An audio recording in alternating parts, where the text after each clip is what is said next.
ग्वालियर में भागवत कथा आयोजन और सस्ती लग्जरी कार के सौदे को लेकर वृंदावन के कथावाचक और गौरक्षक ने एक दूसरे पर लाखों रुपए हड़पने का आरोप लगाया है। दोनों पक्षों के लोग पुलिस थाने पहुंचे और लेन देन के बैंक खातों का ब्यौरा पुलिस को दिखाया। फिर दोनों ने एक दूसरे के खिलाफ थाने में शिकायत दर्ज की। वहीं पुलिस इस मामले की सच्चाई जानने के लिए दोनों पक्षों से मामले की पूछताछ कर कार्यवाही शुरू कर दी है। दरअसल उत्तर प्रदेश के मथुरा वृंदावन निवासी कथावाचक धनवंतरी दास ने यूनिवर्सिटी थाना पुलिस से शिकायत कर बताया कि रामेश्वर दास उर्फ संजय त्रिपाठी निवासी अलकापुरी ग्वालियर से उनका पुराना परिचय है। रामेश्वर दास ने ग्वालियर में पदस्थ एक अधिकारी की लग्जरी कार 35 लाख रुपए में दिलाने का झांसा दिया था। धनवंतरी दास ने भरोसा कर 11 लाख रुपए नगद दिए, जबकि 12 लाख रुपए रामेश्वर दास और उसके साथी गौरव झा के बैंक खातों में जमा कराए थे, जिसकी रकम लेने के बाद भी कार नहीं दिलाई गई। जब पैसे वापस मांगे तो झूठे केस के मामले में फंसाने की धमकी दी। वही गौरक्षक जनसेवा समिति के सचिव रामेश्वर दास निवासी अलकापुरी ने भी थाना आकर शिकायत कर आरोप लगाया है कि वृंदावन धाम निवासी कथावाचक धनवंतरी महाराज ने कथा भगवत करने का ठेका लेकर 25 लाख रुपए हड़प लिए। रामेश्वर दास ने पुलिस को बताया कि यह कथा 7 दिन तक पिछले वर्ष जनवरी में आयोजित होनी थी।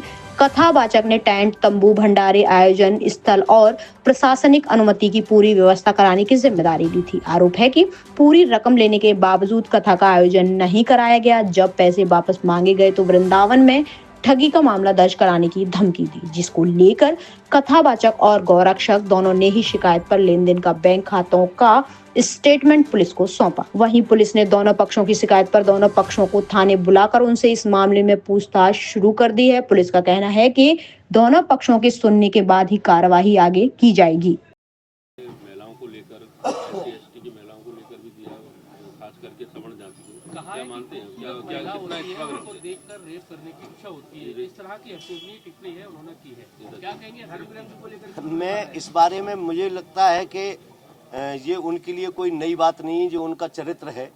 और आज से नहीं, मैं वर्षों से देख रहा हूँ कि आज उम्र के एक बड़े पड़ाव पर हैं वो, और इस उम्र में किसी भी समाज की बच्चियाँ, वो हमारे कल पर 19 से हमारा एक और सौभाग्य है कि 19 को हम पहुँच रहे हैं और 19 से नवदुर्गा भी चालू हो रहे हैं। और नवदुर्गों में चूँकि हम उनको देवी के रूप में मानते हैं और जिन बच्चियों के बारे में चर्चा कर रहे हैं उसकी उम्र के बारे में भी चर्चा कर रहे हैं, जिन शब्दों को हम दोहरा नहीं सकते हैं। मुझे लगता है कि आप लोगों को इसके मामले में उनसे पूछना चाहिए कि आखिर उनका ये चरित्र है, तो इस चरित्र को जिन बच्चियों को लेकर, किसी भी समाज की वो बच्ची हो, किसी भी वर्ग की बच्ची हो, बच्ची बच्ची होती है और उनके बारे में ये शोभनीय अशोभनीय है और मैं इसकी निंदा करता हूँ। धर्म ग्रंथ को लेकर भी धर्म ग्रंथों में लिखा हुआ है तीर्थ की प्राप्ति होती है, तो धर्म को भी टारगेट किया जा रहा है। मैंने क्या कहा कि वो किसको टारगेट करते हैं, ये उनके लिए कोई नई बात नहीं है। वे धर्म को भी टारगेट करते हैं। वो जिस तरीके से बात करते हैं, मुझे लगता है कि आप लोगों को इसमें बहुत ज़्यादा आगे बढ़कर और उस नहीं, मुझे तो लगता है कि इसमें कार्रवाई की उनकी करनी ही चाहिए। मानिए जी, आज इंदौर में राहुल गांधी जी पहुंच रहे हैं, यहाँ से 8-9 लोग का एक प्रतिनिधि मंडल मुख्यमंत्री जी के नेतृत्व में जाएंगे और दावोस में करीबन 130 देशों के करीबन 3000 प्रतिनिधि उसमें भाग लेंगे। और इसमें कई विदेशों के नेता, जिसमें डोनाल्ड ट्रंप की भी आने की पूरी संभावना है, वो भी आएंगे। और इसका मुख्य उद्देश्य आपसी चर्चा, एक दूसरे को समझने का प्रयास। 2026 में माननीय मुख्यमंत्री जी के नेतृत्व में, चूंकि वो तो पहले भी विदेश गए हैं, और किस तरीके से विदेशी निवेश भारत के अंदर, मध्य प्रदेश के अंदर आए, इसका प्रयास है। और इसमें करीबन 4 मुख्यमंत्री इसमें जाने वाले हैं और उनमें से एक माननीय हमारे मुख्यमंत्री मोहन यादव जी हैं।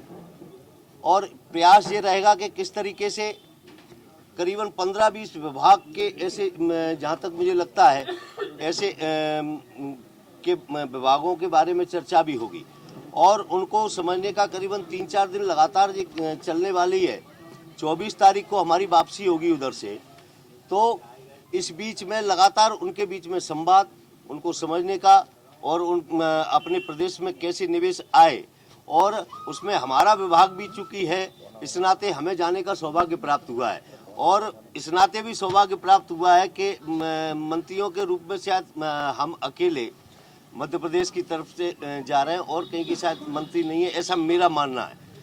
और इसमें हम अपने विभाग के लिए, चूंकि हम मध्य प्रदेश को कैसे आगे ले जाएं, मध्य प्रदेश को माननीय मुख्यमंत्री जी के नेतृत्व में किस तरीके से सोलर ऊर्जा के क्षेत्र में आगे ले जाएं, ये प्रयास वहाँ उन 3-4 दिनों में रहेगा। क्योंकि उनको केवल ये बताना कि मध्य प्रदेश में सारी चीज़ उपलब्ध है, मध्य प्रदेश में जल है, मध्य प्रदेश में ज़मीन है, मध्य प्रदेश में हवा है, ये सारी चीज़ों की यहाँ पर उपलब्धता है। हम कैसे वहाँ पर उनको निवेशकों को, वहाँ के बड़े बड़े जो निवेशक है उनको मध्य प्रदेश में किस तरीके से लाया जाए, ऐसा मुझे लगता है प्रयास होगा और मुझे भगवान की कृपा है और इसमें सफल भी होंगे। आप लोग जा रहे हैं तो क्या तैयारी करके जा रहे हैं, क्या प्रपोजल है आपका जो आप उनके सामने रखेंगे, किस तरह का रोड मैप रहने वाला है, तो बता दीजिए। मैं इस बारे में, चूंकि वहाँ पर माननीय मुख्यमंत्री जी एक दिन बाद जाने वाले हैं, वो परसों 19 तारीख को जाएंगे और इस बीच में वहाँ पर चूंकि पहले एक दिन 21 तारीख को संभवतः हमारा सेशन रहेगा मध्य प्रदेश का रहेगा, तो इस बीच में हम लोगों की चर्चा होगी और एक विस्तार से किस तरीके से प्रेजेंटेशन करना है, इसकी चर्चा वहाँ पर बैठ कर की जाएगी। इसके अलावा और कौन-कौन से सेक्टर में निवेश की संभावना है, जिसमें चर्चा होगी? उसमें अब चूंकि मैं अपने विभाग की बता सकता हूँ, चूंकि माननीय मुख्यमंत्री जी जा रहे हैं, तो इसलिए कहीं ना कहीं हर विभाग के बारे में जो भी वहाँ पर जाएंगे सारी विषयों पर चर्चा होगी और बहुत विस्तार से चर्चा होगी। तो वहाँ जो मीटिंग है, मध्य प्रदेश का पूरा जो डेलीगेशन जा रहा है, तो वहाँ की मीटिंग वहाँ की सरकार के साथ है या जो सोलर कंपनियां हैं जो सोलर क्षेत्र में काम कर रहे हैं उस तरह के इन्वेस्टर्स के साथ भी मीटिंग है? उसमें मैं आपको थोड़ा सा ये बताऊं कि इसमें डोनाल्ड ट्रंप के अलावा जर्मनी के चांसलर फ्रेडरिक मर्ज, चीन के उपराष्ट्रपति हे लाइफेंग और यूक्रेन के राष्ट्रपति वोलोडिमिर जेलेंस्की प्रमुख हैं। और इसमें अंतर्राष्ट्रीय संगठनों में जैसे संयुक्त राष्ट्र यूएन के महासचिव एंटोनियो गुटेरेस, विश्व बैंक के अध्यक्ष अजय बंगा और IMF की प्रबंध निदेशक क्रिस्टालिना जॉर्जिवा भी वहाँ पर उपस्थित रहने वाली है। इस प्रकार से बहुत बड़ा आयोजन है, करीबन 3000 प्रतिभागी उसमें भाग लेंगे और करीबन 130 देशों के लोग वहाँ पर भाग लेंगे। एक सवाल ये है कि मामला अभी चल रहा है, टैरिफ का मामला, तो वो बाइलेटरल रिलेशन में कोई फर्क नहीं पड़ेगा? नहीं, उस पर चूंकि इसमें इसलिए नहीं पड़ने वाला चूंकि वो हमारे केंद्र सरकार का मामला है और चूंकि यहाँ राज्यों के सारे जा रहे हैं, माननीय प्रधानमंत्री जी उसमें नहीं जा रहे हैं, ऐसा उनका ही उधर से जे आ रहे हैं। अभी इनकी संभावना है, जो मेरे पास सूचना है वो अभी इस प्रकार की है। एक फूल सिंह बरैया है कांग्रेस के